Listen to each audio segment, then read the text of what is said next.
حالیہ اطلاعات کے مطابق امریکی محکمہ خارجہ نے مصنوعی ذہانت (AI) کا استعمال کرتے ہوئے حماس کے حامی غیر ملکی طلباء کے ویزے منسوخ کرنے کی پالیسی اپنائی ہے۔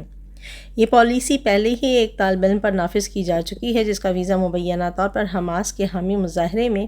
شرکت پر منسوخ کیا گیا۔ امریکی وزیر خارجہ مارکو روبیو نے سوشل میڈیا پر بیان دیا ہے کہ امریکہ دہشت گردوں کے حامی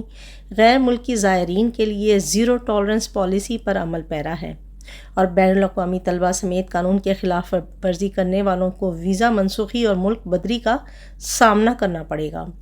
یہ اقدامات جنوری 2025 میں صدر ڈونلڈ ٹرمپ کے ایک ایگزیکٹو آرڈر کے بعد کیے گئے ہیں جس کا مقصد یہود دشمنی کا مقابلہ کرنا اور حماس کے حملوں کے بعد فلسطینیوں کے حق میں مظاہرے کرنے والے غیر ملکی طلباء کو ملک بدر کرنا تھا۔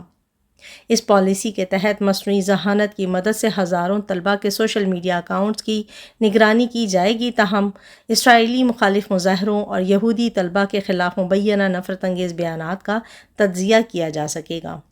انسانی حقوق کے حامیوں نے اس پالیسی پر تشویش کا اظہار کرتے ہوئے کہا ہے کہ پیچیدہ سیاسی معاملات میں اظہار رائے کی باریکیوں کا تجزیہ کرنے کے لیے مصنوعی ذہانت پر انحصار درست نہیں۔